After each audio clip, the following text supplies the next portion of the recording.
Hi friends, இன்னைக்கு நம்ம என்ன வீடியோ பார்க்க போறோம்னா GS அவுட்சோர்ஸ் யூனிட் 6ல இருந்து பாளையக்காரர்கள் கிளர்ச்சி பகுதி 2 பேராசிரியர் டாக்டர் க வெங்கடேசன் ஐயா அவருடைய புத்தகத்திலிருந்து லைன் பை லைன் क्वेश्चंस தாங்க கவர் பண்ணியிருக்கேன். ஆல்ரெடி நம்ம சேனல்ல பகுதி 1ல ஃபர்ஸ்ட் வீடியோல 1ல இருந்து 25 क्वेश्चनும் செகண்ட் வீடியோல 26 to 60 கொஷினும் பார்த்து முடிச்சிட்டோம். ஸோ அந்த வீடியோவோட லிங்க்கு டிஸ்கிரிப்ஷனில் கொடுக்குறேன், பார்க்காதவங்க மறக்காமல் பார்த்துட்டு வந்துடுங்க. இன்றைக்கி பகுதி 2லேருந்து 3வது வீடியோ 61லேருந்து 85 கொஷின் வரைக்கும் பார்க்க போகிறோம். ஜிஎஸ்க்கு என்கிட்ட புக் இல்லை அப்படின்றவங்க இந்த வீடியோவை மட்டும் நீங்கள் பார்த்தா போதும். இல்லைங்க மேம் என்கிட்ட புக் இருக்குது அப்படின்றவங்க அந்த புக்கில் படிச்சுட்டு நம்ம வீடியோவில் இருக்கிற கொஷினை நீங்கள் எக்ஸாம் போட்டு பார்க்குறதுக்கு உங்களுக்கு ரொம்ப ரொம்ப யூஸ்ஃபுல்லாக இருக்கும். ஸோ சீரியஸாக சொல்கிறேங்க, கொஷின்ஸ் எல்லாமே வர்த்தாக இருக்கும். ஸோ வீடியோவை ஸ்கிப் பண்ணாமல் முழுமையாக பாருங்கள். வீடியோ பிடிச்சிருந்தா லைக் பண்ணி சப்போர்ட் பண்ணுங்கள். வாங்க வீடியோக்குள்ளே போகலாம். 61வது கொஷின், சரியான கூற்றை தேர்வு செய்க. கூற்று 1, கருத்தையா 1760 ஜனவரி 3ஆம் தேதி வீரபாண்டியபுர பாளையக்காரர் ஜெகவீரபாண்டிய கட்டபொம்முக்கும் சண்முக கனியம்மாளுக்கும் தலைமகனாக பிறந்தார். கூற்று 2, கட்டபொம்மு என்பது மூலப்பெயர். வீரபாண்டிய கட்டபொம்முவின் இளைய சகோதரர் இருவர். கூற்று 3, ஊமைதுரை என்று அழைக்கப்பட்ட வீராசாமி துரைசிங்கம் என்ற செவத்தையா. கூற்று 1, 2 சரி மற்றும் 3 தவறு. 3 ஏன் தவறுன்னு பார்க்கலாம். ஃபர்ஸ்ட் கூற்று 1 பாருங்க. கருத்தையா 1760 ஜனவரி 3ஆம் தேதி வீரபாண்டியபுர பாளையக்காரர் ஜெகவீரபாண்டிய கட்டபொம்முக்கும் சண்முக கனியம்மாளுக்கும் தலைமகனாக பிறந்தார். இது சரியான கூற்று. கூற்று 2, கட்டபொம்மு என்பது மூலப்பெயர். வீரபாண்டிய கட்டபொம்முவின் இளைய சகோதரர் இருவர். இதுவும் கரெக்ட். கூற்று 3 பாருங்க.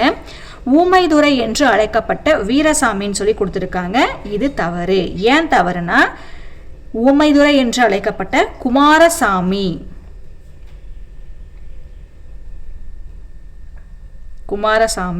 துரைசிங்கம் என்ற செவத்தையா. அப்போ நமக்கு ஆன்சர் என்ன வரும்? கூற்று 1, 2 சரி மற்றும் 3 தவறு. 3 ஏன் தவறுனா அந்த இடத்துல வந்து வீரசாமி வரக்கூடாது, குமாரசாமி. 62, வீரபாண்டிய கட்டபொம்மனின் மூதாதையர் விஜயநகர பேரரசு ஆட்சியின் போது தமிழ்நாட்டுக்கு வந்து குடியேறியவர்கள். அவர்களுள் வீரதீர மிக்கவர் பொம்மு. இவர் தெலுங்கில் டேஷ் என்று அழைக்கப்பட்டார். கெட்டி பொம்மு. வீரபாண்டிய கட்டபொம்மனின் மூதாதையர் விஜயநகர பேரரசு ஆட்சியின் போது தமிழ்நாட்டுக்கு வந்து குடியேறியவர்கள். அவர்களுள் வீரதீர மிக்கவர் பொம்மு. இவர் தெலுங்கில் கெட்டி பொம்மு என்று அழைக்கப்பட்டார். 63, டேஷாம் தேதி வீரபாண்டிய கட்டபொம்மன் தனது 30வது வயதில் பாஞ்சாலங்குறிச்சி பாளையத்துக்கு ஆட்சி பொறுப்பேற்றார். 1790 பிப்ரவரி 2. டேஷ் தேதி வீரபாண்டிய கட்டபொம்மன் தனது 30வது வயதில் பாஞ்சாலங்குறிச்சி பாளையத்துக்கு ஆட்சி பொறுப்பேற்றார். 1790 பிப்ரவரி 2. 64, இவர் 47வது பாளையக்காரர் என்றும் கட்டபொம்ம குலத்தில் டேஷாவது ஆட்சியாளர் என்றும் கூறப்படுகிறது. 5வது, இவர் 47வது பாளையக்காரர் என்றும் கட்டபொம்ம குலத்தில் 5வது ஆட்சியாளர் என்றும் கூறப்படுகிறது. 65, டேஷில் நவாபு ஆங்கிலேயருடன் செய்து கொள்ளப்பட்ட ஒப்பந்தத்தின்படி பாளையக்காரர்களிடமிருந்து கப்பம் வசூலிக்கும் உரிமை கம்பெனியிடம் ஒப்படைக்கப்பட்டது. 1792, டேஷில் நவாபு ஆங்கிலேயருடன் செய்து கொள்ளப்பட்ட ஒப்பந்தத்தின்படி பாளையக்காரர்களிடமிருந்து கப்பம் வசூலிக்கும் உரிமை கம்பெனியிடம் ஒப்படைக்கப்பட்டது. 1792. 66, வீரபாண்டிய கட்டபொம்மன் டேஷ் போன்றோர் ஆங்கில ஆதிக்கத்தை எதிர்த்தனர். இந்த எதிர்ப்பு கிளர்ச்சியாக மாறியது. மருது சகோதரர்கள். வீரபாண்டிய கட்டபொம்மன் மருது சகோதரர்கள் போன்றோர் ஆங்கில ஆதிக்கத்தை எதிர்த்தனர். இந்த எதிர்ப்பு கிளர்ச்சியாக மாறியது. 67, 1792 ஆற்காடு நவாப் டேஷ் ஆங்கில கம்பெனியும் செய்து கொண்ட ஒப்பந்தம் பாளையக்காரர் கிளர்ச்சிக்கான மூல காரணம் என்று கருதப்படுகிறது. முகமது அலி. 1792 ஆற்காடு நவாப் முகமது அலி ஆங்கில கம்பெனியும் செய்து கொண்ட ஒப்பந்தம் பாளையக்காரர் கிளர்ச்சிக்கான மூல காரணம் என்று கருதப்படுகிறது. 68வது வீரபாண்டிய கட்டபொம்மனின் ஆண்டுகள் 1760 to 1799. இந்த கொஷின் ரொம்ப இம்பார்ட்டன்ட், பார்த்து வச்சுக்கோங்க. வீரபாண்டிய கட்டபொம்மனின் ஆண்டுகள் 1760 to 1799. 69. டேஷாம் ஆண்டு கர்நாடக ஒப்பந்தம் தற்கால தமிழ்நாட்டு வரலாற்றில் முக்கிய திருப்புமுனையை ஏற்படுத்தியது எனலாம். 1792. 1792ஆம் ஆண்டு கர்நாடக ஒப்பந்தம் தற்கால தமிழ்நாட்டு வரலாற்றில் முக்கிய திருப்புமுனையை ஏற்படுத்தியது எனலாம். 70வது ராமநாதபுரம் மாவட்ட கலெக்டர் பெயர் காலின் ஜாக்சன். ராமநாதபுரம் மாவட்ட கலெக்டர் பெயர் காலின் ஜாக்சன். 71. கம்பெனியின் கட்டளைப்படி கலெக்டர் ஜாக்சன் டேஷாம் தேதியிட்ட கடிதத்தில் 2 வாரங்களில் ராமநாதபுரத்தில் தன்னை வந்து சந்திக்குமாறு வீரபாண்டியனுக்கு தெரிவித்தார். 1798 ஆகஸ்ட் 18. கம்பெனியின் கட்டளைப்படி கலெக்டர் ஜாக்சன் 1798 ஆகஸ்ட் 18ஆம் தேதியிட்ட கடிதத்தில் 2 வாரங்களில் ராமநாதபுரத்தில் தன்னை வந்து சந்திக்குமாறு வீரபாண்டியனுக்கு தெரிவித்தார்.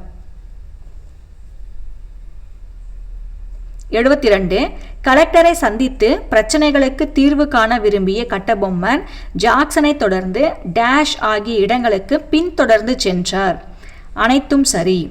கலெக்டரை சந்தித்து பிரச்சனைக்கு தீர்வு காண விரும்பிய கட்டபொம்மன் ஜாக்சனை தொடர்ந்து சொக்கம்பட்டி, சிவகிரி, சாத்தூர், ஸ்ரீவில்லிபுத்தூர், பேரையூர், கமுதி ஆகிய இடங்களுக்கு பின்தொடர்ந்து சென்றார். 73வது ஜாக்சன் வீரபாண்டியனை சந்திக்க மறுத்து டேஷாம் தேதி தன்னை ராமநாதபுரத்தில் சந்திக்க அனுமதி வழங்கினார். ஆகஸ்ட் 31. ஜாக்சன் வீரபாண்டியனை சந்திக்க மறுத்து ஆகஸ்ட் 31ஆம் தேதி தன்னை ராமநாதபுரத்தில் சந்திக்க அனுமதி வழங்கினார். 74வது ஆங்கிலேயரால் குத்தி கொல்லப்பட்டவர் யார்? கிளார்க். ஆங்கிலேயரால் குத்தி கொல்லப்பட்டவர் கிளார்க். 75வது வீரபாண்டிய கட்டபொம்மனின் அமைச்சர் யார்? சிவசுப்பிரமணிய பிள்ளை. இதுவும் இம்பார்ட்டன்ட் கொஷின். வீரபாண்டிய கட்டபொம்மனின் அமைச்சர் யார்? சிவசுப்பிரமணிய பிள்ளை. 76வது கட்டபொம்மனின் கடிதத்தை பரிசீலித்த ஆளுநர் எட்வர்ட் கிளைவ். கட்டபொம்மனின் கடிதத்தை பரிசீலித்த ஆளுநர் எட்வர்ட் கிளைவ். 77 ராமநாதபுரம் நிகழ்ச்சி பற்றி விசாரிக்க டேஷ் ஆகியோரை கொண்ட விசாரணை கமிஷன் நியமிக்கப்பட்டது. இவை அனைத்தும் ராமநாதபுரம் நிகழ்ச்சி பற்றி விசாரிக்க William Brown, William Home, John Casmeyer ஆகியோரை கொண்ட விசாரணை கமிஷன் நியமிக்கப்பட்டது. 78வது ராமநாதபுரம் மாவட்ட ஆட்சியர் ஜாக்சனுக்கு பதிலாக டேஷ் என்பவர் நியமிக்கப்பட்டார். எஸ்ஆர் லக்ஷிங்டன். ராமநாதபுரம் மாவட்ட ஆட்சியர் ஜாக்சனுக்கு பதிலாக எஸ்ஆர் லக்ஷிங்டன் என்பவர் நியமிக்கப்பட்டார். 79 வீரபாண்டியன் அவர்களது துணையுடன் டேஷ் தலைமையில் ஒரு படையை சிவகிரிக்கு அனுப்பி வைத்தார் கட்டபொம்மன். தளவாய் குமாரசாமி நாயக்கர். வீரபாண்டியன் அவர்களது துணையுடன் தளவாய் குமாரசாமி நாயக்கர் தலைமையில் ஒரு படையை சிவகிரிக்கு அனுப்பி வைத்தார் கட்டபொம்மன். 80 சரியான கூற்றை தேர்வு செய்க. கூற்று 1 ஆங்கிலேயரின் ஆதிக்கத்திலிருந்து விடுபட வேண்டும் என்று தீர்மானித்த அவர். தான் இந்த இடத்துல யாரங்க குறிக்குது? கட்டபொம்மன். சிவகங்கை மருதுபாண்டியன் ஆங்கிலேயருக்கு எதிராக உருவாக்கிய கூட்டமைப்பில் ஆர்வத்துடன் பங்கேற்றார். கூற்று 2 1789 ஜூன் 1 தேதி கட்டபொம்மன் தனது வீரர்களுடன் மருதுபாண்டியனை சந்திக்க சிவகங்கை புறப்பட்டார். கூற்று 1 சரி, 2 தவறு. கூற்று 2 ஏன் தவறுன்னு தெரிஞ்சுக்கலாம். கூற்று 1 பாருங்க, ஆங்கிலேயரின் ஆதிக்கத்திலிருந்து விடுபட வேண்டும் என்று தீர்மானித்த கட்டபொம்மன் சிவகங்கை மருதுபாண்டியன் ஆங்கிலேயருக்கு எதிராக உருவாக்கிய கூட்டமைப்பில் ஆர்வத்துடன் பங்கேற்றார். இது சரி. கூற்று 2 பாருங்க, 1789 ஜூன் 1 தேதின்னு கொடுத்துருக்காங்க. இது தவறு. ஏன் தவறுனா 1799 ஜூன் 1 தேதி கட்டபொம்மன் தனது வீரர்களுடன் மருதுபாண்டியனை சந்திக்க சிவகங்கை புறப்பட்டார். 81 4ஆம் மைசூர் போரின் முடிவில் வெற்றி வாகை சூடிய கவர்னர் ஜெனரல் வெல்லைஸ்லி பிரபு. 4ஆம் மைசூர் போரின் முடிவில் வெற்றி வாகை சூடிய கவர்னர் ஜெனரல் வெல்லைஸ்லி பிரபு. 82. பழுத்து காய்ச்சிய இரும்பை அடிப்பதை போன்று கட்டபொம்மனை களையெடுக்க டேஷ் கூடுதல் அதிகாரங்களோடும் பலமிக்க படையோடும் அனுப்பினார். Major J Bannerman. பழுத்து காய்ச்சிய இரும்பை அடிப்பதை போன்று கட்டபொம்மனை களையெடுக்க மேஜர் ஜே பானர்மன் கூடுதல் அதிகாரங்களோடும் பலமிக்க படையோடும் அனுப்பினார். 83. கிளர்ச்சிக்காரர்கள் கோட்டையை விட்டு வெளியேறி டேஷ் இடத்தை நோக்கி விரைந்தனர். காடல்குடி. கிளர்ச்சிக்காரர்கள் கோட்டையை விட்டு வெளியேறி டேஷ் இடத்தை நோக்கி விரைந்தனர். காடல்குடி. 84. வலுவான நிலையில் இருந்த பானர்மன் யாரை கோட்டைக்குள் அனுப்பி கட்டபொம்மனை சந்தித்து பேசி சரணடைய சொல்லச் செய்தார்? ராமலிங்க முதலியாரை. வலுவான நிலையில் இருந்த பானர்மன் யாரை கோட்டைக்குள் அனுப்பி கட்டபொம்மனை சந்தித்து பேசி சரணடைய சொல்ல செய்தார்? ராமலிங்க முதலியாரை. 85. காடல்குடியிலிருந்து தப்பிச் சென்ற வீரபாண்டிய கட்டபொம்மனை புதுக்கோட்டை மன்னர் டேஷ் களப்பூர் காட்டிலிருந்து பிடித்து தளபதி பானர்மனிடம் ஒப்படைத்தார். விஜய ரகுநாத தொண்டைமான். காடல்குடியிலிருந்து தப்பிச் சென்ற வீரபாண்டிய கட்டபொம்மனை புதுக்கோட்டை மன்னர் விஜய ரகுநாத தொண்டைமான் களப்பூர் காட்டிலிருந்து பிடித்து தளபதி பானர்மனிடம் ஒப்படைத்தார். தேங்க்ஸ் ஃபார் வாட்சிங். Subscribe to our channel.